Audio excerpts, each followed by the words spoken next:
Assalamualaikum warahmatullahi wabarakatuh. Alhamdulillah, alhamdulillahirabbil alamin.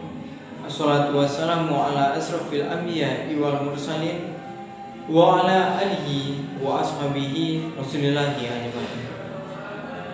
Puji syukur senantiasa kita ucapkan kehadiran Allah Subhanahu wa taala, yang mana atas berkat rahmat Allah kita telah dapat melaksanakan acara pidato pada hari yang berbahagia ini.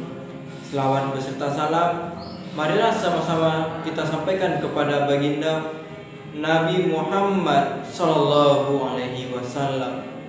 Allahumma sholli ala Muhammad wa ala ali Muhammad. Semoga dengan kita berselawat kepada Nabi Muhammad sallallahu alaihi wasallam kita mendapatkan syafaatnya di hari akhir kelak. Amin, amin ya rabbal alamin. Bapak, ibu-ibu kaum muslimin yang berbahagia, kita mengetahui bahwasannya di dalam kita hidup di atas di dunia ini, kita tidak luput dari pertolongan orang lain. Kita sebagai manusia merupakan makhluk sosial, makhluk yang membutuhkan orang lain agar kehidupan kita ini bisa berjalan dengan baik.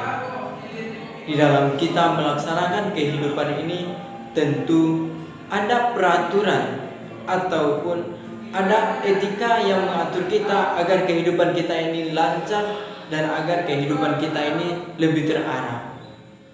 Kita sebagai umat muslim mengetahui bahwasannya di dalam agama Islam ada dua akhlak.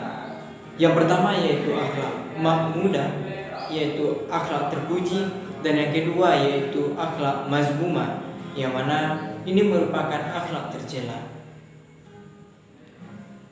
Sebagai seorang mahasiswa, kita harus bisa bertindak, harus bisa berbuat agar kita bisa melakukan kegiatan ataupun aktivitas selama kita di kampus, di dalam bermasyarakat ataupun di mana kita berada. Tentunya kita harus memiliki akhlak mahmudah, yaitu akhlak terpuji.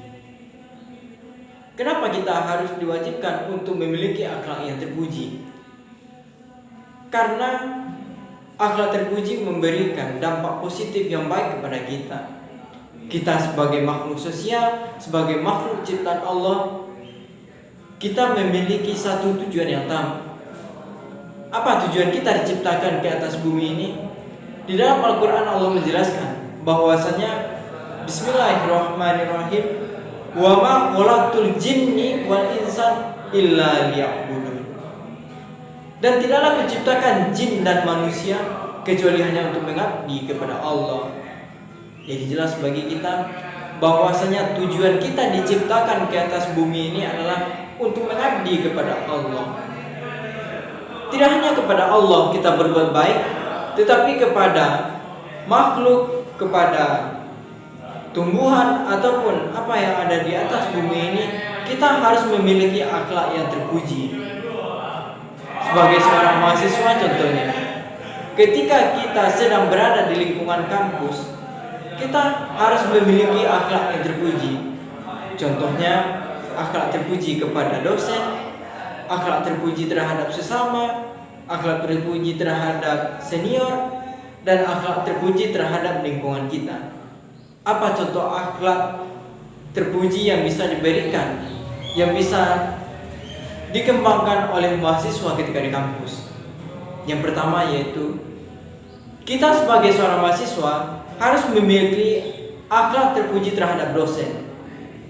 Dosen yang sudah mengajar kita selama di kampus, yang merupakan orang tua kita di kampus. Kita sebagai mahasiswa harus memiliki akhlak terpuji kepada dosen.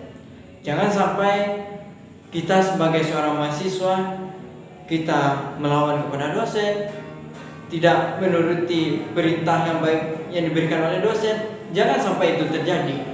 Sebaiknya kita sebagai seorang mahasiswa kita harus memiliki akhlak yang terpuji kepada dosen sebagai pembimbing kita, sebagai orang memberikan ilmu kepada kita.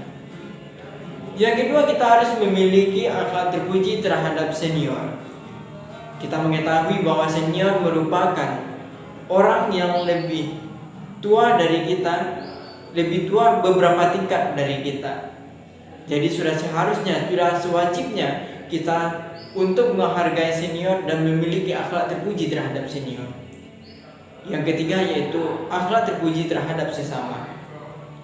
Walaupun umur kita mungkin sama, tingkatan kita sama, tetapi kita di dalam kehidupan berorganisasi, di dalam kehidupan bermasyarakat, dalam kehidupan bersosial, kita harus memiliki akhlak terpuji terhadap sesama, terhadap lingkungan, dan juga terhadap apapun yang ada di lingkungan kita ini. Jangan sampai akhlak ini mencemarkan kita, akhlak ini merugikan kepada kita. Kita sebagai seorang mahasiswa harus memiliki pemikiran yang cerdas. Mana yang baik dan mana yang buruk harus bisa kita saring. Harus bisa kita membedakan mana yang baik untuk kita, untuk orang lain, dan mana yang buruk untuk kita ataupun untuk orang lain. Bapak-bapak, ibu-ibu kaum muslimin yang berbahagia. Jadi dari apa yang saya sampaikan ini dapat kita tarik kesimpulannya. Yang pertama, kita sebagai umat manusia, makhluk ciptaan Allah, kita harus memiliki etika yang baik, harus memiliki akhlak yang baik. Akhlak terhadap orang yang lebih tua terhadap kita, akhlak terhadap sesama, dan juga akhlak terhadap orang yang lebih kecil dari kita. Kita mengetahui bahwasanya di Minangkabau itu ada 4 kata, yang mana 4 kata ini digunakan dalam 4 tingkatan. Yang pertama, kato mendaki, digunakan untuk orang yang lebih besar dari kita. Yang kedua, kato mandata. Kato mandata ini digunakan terhadap kita dengan sesama. Yang ketiga yaitu ada kato manurun. Kato manurun ini kita gunakan di dalam kehidupan sehari-hari ini adalah dengan orang-orang yang lebih kecil dari kita. Dan yang keempat yaitu kato maleriang. Kato maleriang ini biasanya digunakan kepada orang-orang seperti orang Sumando, kepada sanak famili lain, ataupun kepada orang-orang yang berbicara kita itu menggunakan kata sindiran.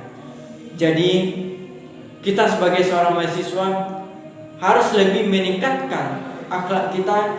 Jangan sampai kita sebagai seorang yang berpendidikan memiliki akhlak yang baik.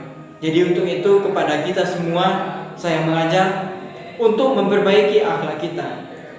Kita sebagai manusia harus perbaiki akhlak dan harus memiliki akhlakul karimah yang baik. Mungkin hanya itu yang dapat saya sampaikan. Terima kasih atas perhatian. Mohon maaf atas segala kekurangan dan kekhilafan saya. Billahi taufiq wal hidayah. Wassalamualaikum warahmatullahi wabarakatuh.